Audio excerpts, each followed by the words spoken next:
that. Why do we need to have so much fast charging? Because what we are so often told is that actually people will charge these at home, at work. It'll become far more like a smartphone that you leave home every morning fully charged, having charged it in your drive or your garage or wherever. And then you will only need the super fast kind of gas station experience charging speeds when you go once, twice a year, to the other end of the country, maybe for people more often. I mean, if you look at the habits of people spend 5 minutes a day charging or fueling.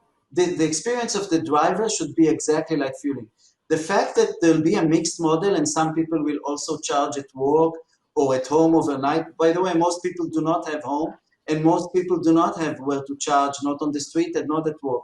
So even though most trips can be covered with let's say street parking sometimes, but just the notion that across the street you have a charging station that would give you 100 miles, let's say in 5 minutes, just this alone can really accelerate the adoption, because the psychological barrier is just the notion that you can actually get the required mileage, and that's how all their anxiety goes away.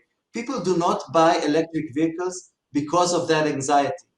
We've had a question on battery technology. Doron, this is probably one for you. When do you expect there to be a parity between internal combustion engine costs and battery costs? If a B segment car's engine is $2,000, when will we see batteries for that size car being the same price?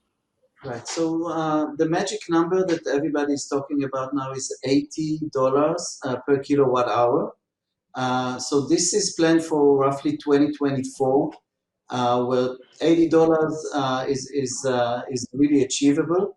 We are roughly today at the $110, but we do see major improvements both in the reduction of cobalt as well as managing the entire cathode NMC, traditional NMC materials in a much more cost-efficient way.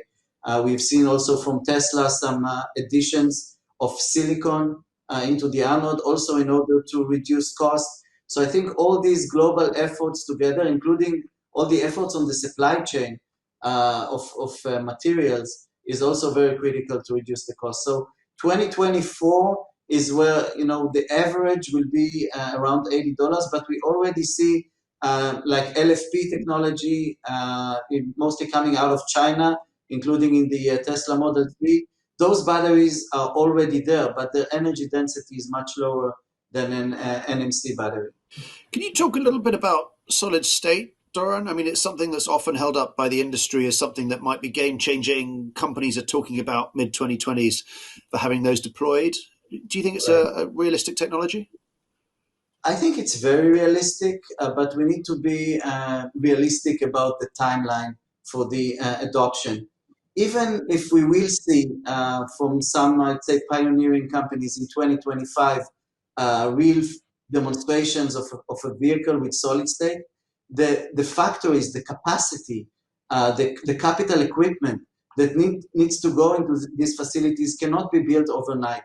This is at least a 3 to 5 years process to build serious capacity so there'll be mass adoption of solid state in a cost-effective way, because at the beginning it will be very expensive because the volumes will be low. So we are looking at 2028, and this also aligns with our roadmap for solid state rollout.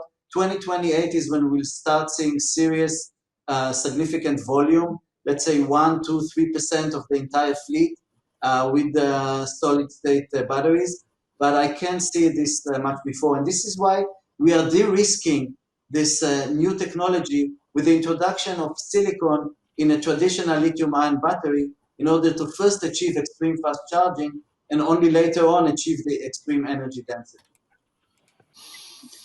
I just think when we talk about the next vehicle, like Thomas is designing, we need to understand that the next generation vehicles go hand in hand with the batteries. So OEMs actually need to integrate the battery from day one into the design of the vehicles, and we already see these corporations already happening. So I think this is an opportunity for all EVs to start integrating batteries early on into the design of the vehicle.